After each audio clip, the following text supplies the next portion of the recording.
God we're doing that for the editing. That's actually so much better for me. Once I get this to editing this, it'll be a lot easier. So I wouldn't say it would be Viscerax. I would want it to be a small voice in the beginning. The reason why is literally just something more like Viscerax.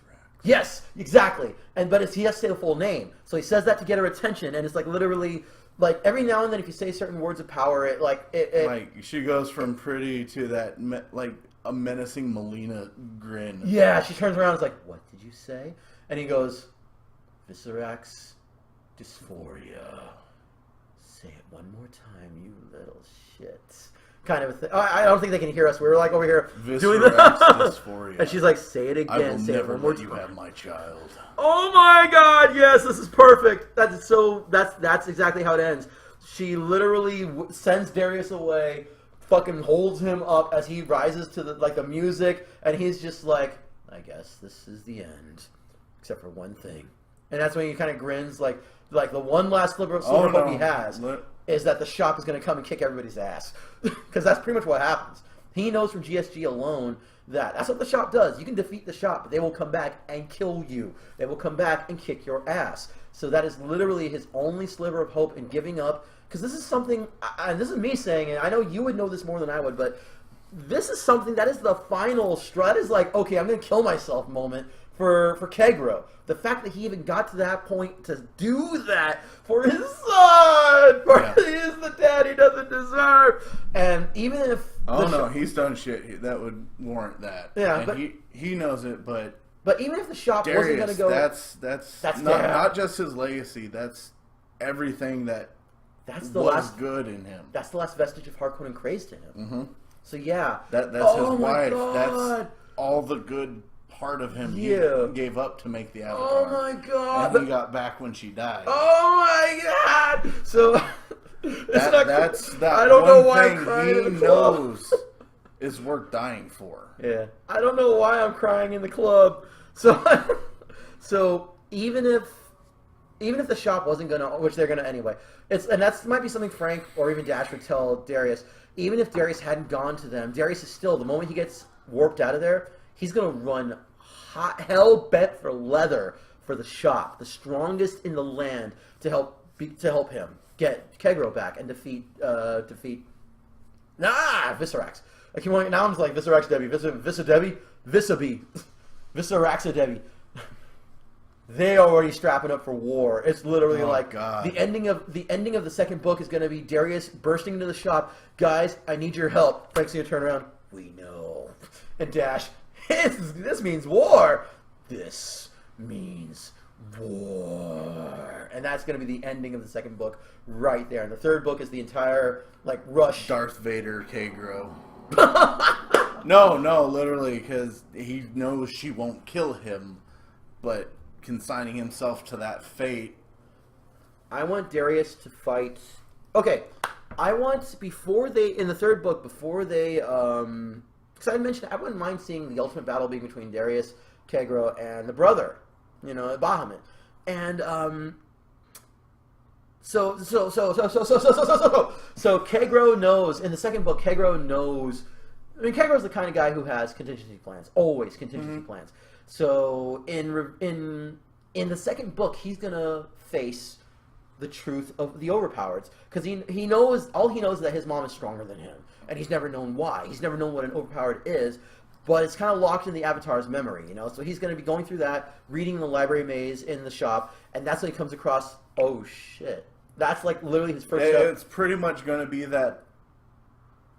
It's a truth that not even his Avatar could have shown him, that he himself has to see. Oh God, what the fuck's the word? Revelation that Epiphany didn't is sink also, in. Yeah, and Epiphany is also good. But it's at that it moment... It didn't sink into Kaegro when the memory sync happened because it was so profound. And that's the thing, is that's going to be the moment that will be the start of him becoming an overpowered someday himself. But that's also when he realizes that there is something else going on. Chaos and order and all that shit. Because Frank and Dash won't explain that to him. They won't explain it to anybody. They're overpowered as well. So I will edit that. I don't... Yeah, I edited that in the last one. So suffice it to say, Kaegro himself, right at that moment, is going to be like, ding. Oh.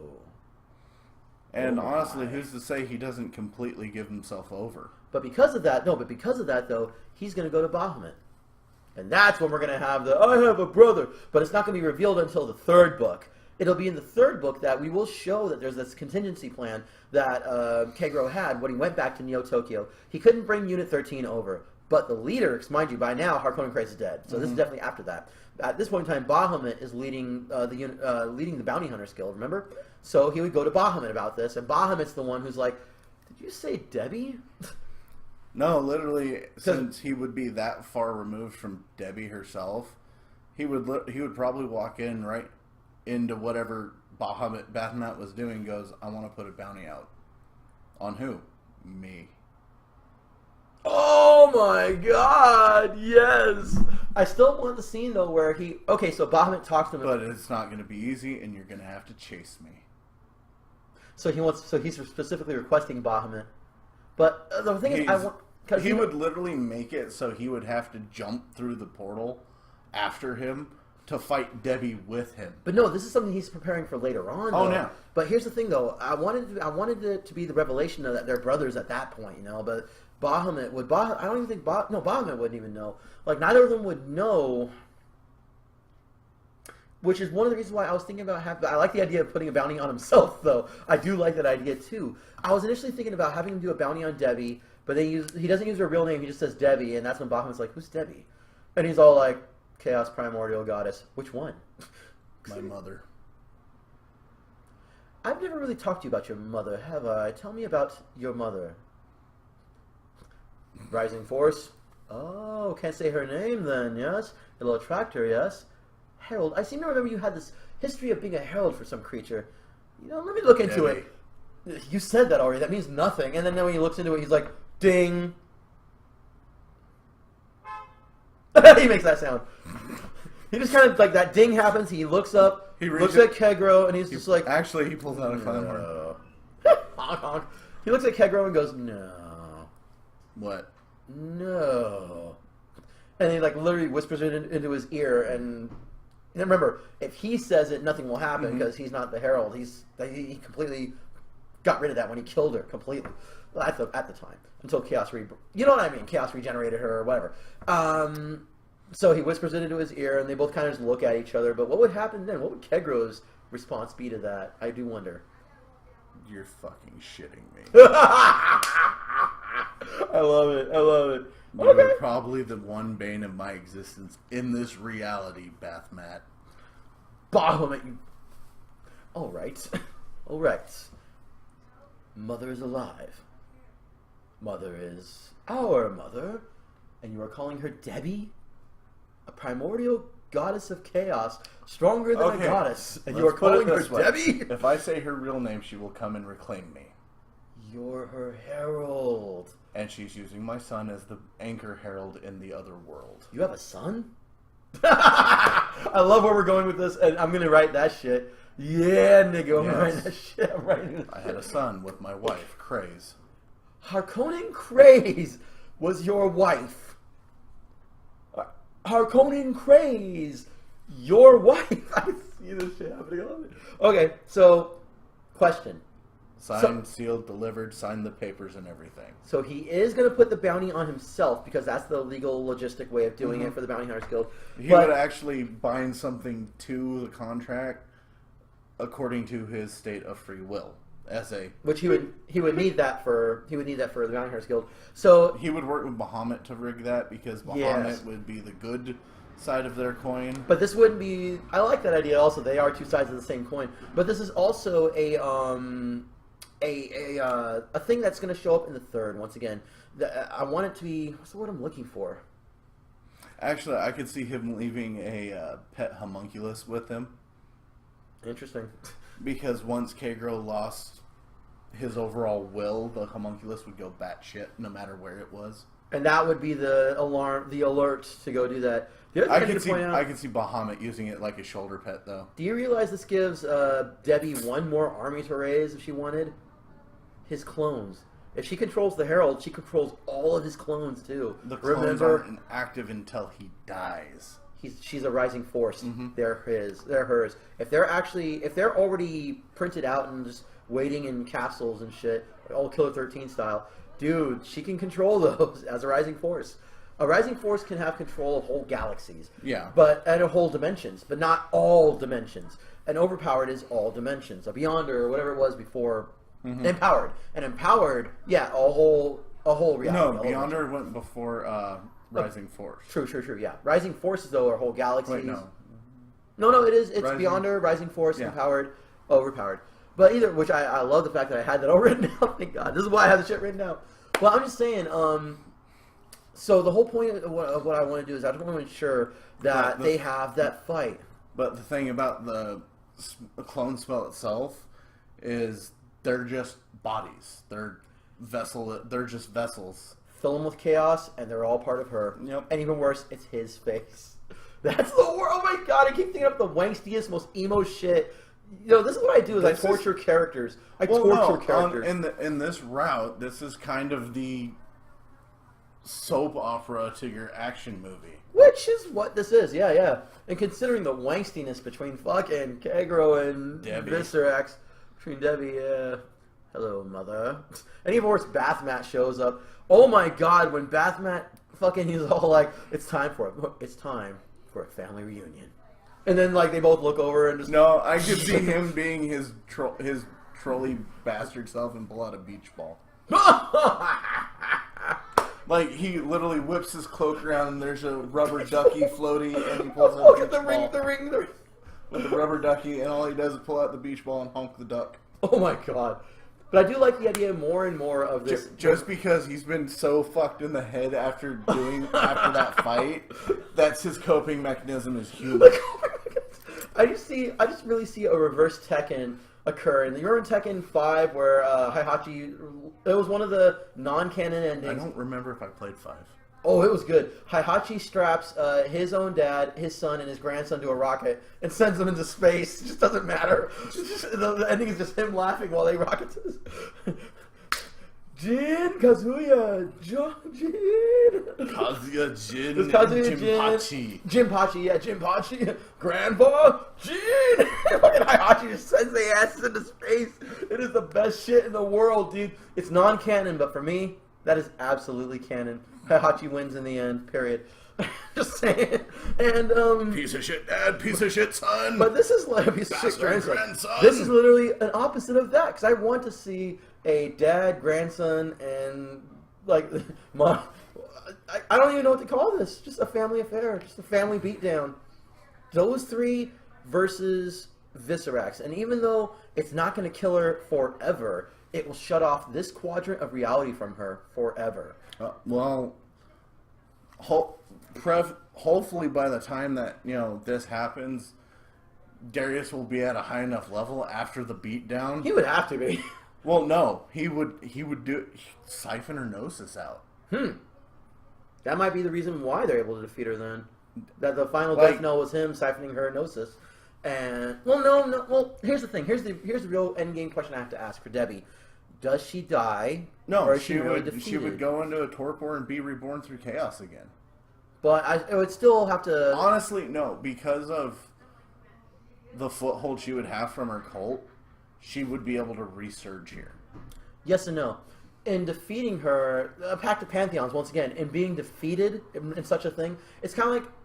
Not everything has to be an event like the Walpurgis Jam. The Walpurgis Jam was the 13th clause is a direct duel between, and a very specific one, between the shop or anybody and anybody. In this case, the Pact of Pantheons would recognize this as a private duel, a family affair nonetheless, once again, between the shop, their allies, which has to be Kaegro and Darius, and even Bahamut, versus Debbie. Even though Debbie herself lays outside the Pact of Pantheons, they are not. Upon being defeated, she would have to comply with that.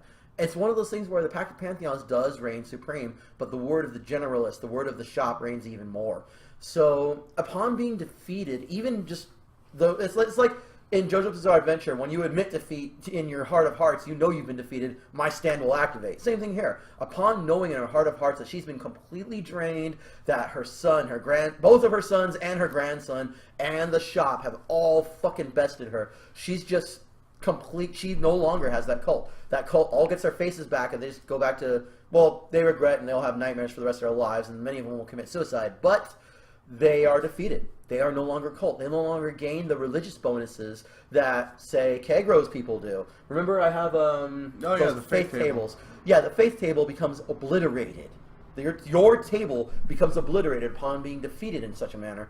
And her goal, let's not forget, is also outside the Pact of Pantheons. It was a be-all, end-all aberration of the Pact. So the Pact itself, the entire congregation of every god and goddess would say, yeah, fuck you, you're not getting a second chance. You had this chance and you fucked it up. You fucking blew it. So I'm just saying. You never know. She could be reborn with a new identity with the same drive. But it would still be outside of this reality. I do want to end it with, if she's not going to die, then this reality has been cut off from her completely. And I can understand that you may want to use her for something else later on. There's always a chance that she could find a loophole. I will accept that. Like, she's an aspect of chaos. Now, here's the other thing. There's always a way she could...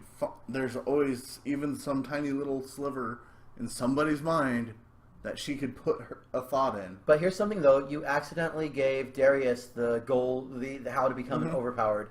But here's the thing, though. He would need 1,000 points of Gnosis, but he would at least become a rising force by siphoning it from her. Mm-hmm. And I do see he wouldn't be able to take it all. No, I think he could take it all. He could whittle her down to god level or high god. That's still, like, what was it? Wait, it's over here. That's still, a rising force has 700. That's 7 times the amount of what a god has. So he's going to absorb 600. So that'll make him a Beyonder then, at the very least. Either 4 or 600. Let's say through his own actions, Darius becomes a 50-point hero, a 50 Gnosis point hero. Like other heroes, a king would be 75, once again, a stalwart hero, 50. So he absorbs. So instead of becoming a god or a higher god, remember, if he accepts staying at a level, he can never increase to his level. That's for anybody. The only person that has worked around this is Kaegro. And even then, Kaegro isn't that powerful in comparison. So basically, he's going to siphon off, let's say, 600 points of Gnosis, which makes him a fucking Beyonder right off the bat. And he just immediately, and because of, well, no, he wouldn't know of the overpowered or the secret methods or to become an overpowered. He just knows that overpowered exist, obviously. I mean, yeah. The whole talk of Debbie and everything else. But Kaegro is the one who actually realizes that his son is now on the path of becoming overpowered, and that he himself has that path, has a similar path as well. Because remember, what I want is the very last shot to be of Darius. Maybe even learning from Frank. Because remember, Frank has overkill. I might bleep that out. Frank has his quirk of nature, which allows him to absorb the entire existence of a person. And if Darius has something similar to that, he can base it on what he sees Frank doing to somebody. Or Frank just goes, hey, don't touch that. Like, he's like, I just want to shake your hand or something. Or it's like, dude, if you get too close, overkill, bro. And that's when he looks deeper into Frank, and Frank lets him. And that's when he sees overkill for what it is. And it's because of that that Darius gets the idea that he can do that with the two opposing forces within himself, finding balance and just absorbing the shit out of her. You know what I mean? Yeah. And also really, she's breaking the balance. And in a sense. And if he honestly, it would probably be his last ditch effort because, you know, it's fucking Debbie, and who knows, fucking Frank and Dash might be on the ropes. Kaegro might be fucking battered and bloody. Well, actually, I was thinking about, they're all going to get their asses kicked, but I was thinking about the final shot being all 5 of them against her, 4 of them holding her in stasis while Darius does the final blow. Well, what better way for her to fucking do it than fucking Darius latched onto her back. I mean, yeah. Fucking just vamping out her fucking Gnosis. Well, that's the thing. I was thinking about having the 4 of them, like, are sending her away from this reality, whatever, defeating her, destroying her completely. You know, she's like ripping to the edges of reality, you know, literally like, I am the chaos. And then out of nowhere, Darius, like, her and Kaegro in fucking beast mode, ripping each other apart. But then, like I said, with her going through the dimensions, though, suddenly, I don't know, not wanting to stoop to that level, going, oh, got a big sword. I got a big sword. But no, I just see in my mind, one way Darius can not only absorb her, siphon her gnosis, but learn more about the overpowered and realize, holy shit, is if he goes with her through the dimensions. If the final shot is of Darius and her just traveling through a wormhole or whatever have you, because what I really want is I want a scene of him getting his fist, or his mitts clamped onto her face and just siphoning it that way. You know what I mean? So he's literally riding the storm just fucking out, thumb gouging her eyes out. Well, I wouldn't go that far, but it's more like around her mandible. Well, her human face. It would just be the easiest place to get a good grip on. Yeah. I mean, her screaming, flailing at him, fucking Kaegro. But by then, she's already been, like, beaten the fuck out of. And like I said, they're trying to exorcise her. They are literally trying to exorcise her from this dimension. But like I said, they can't.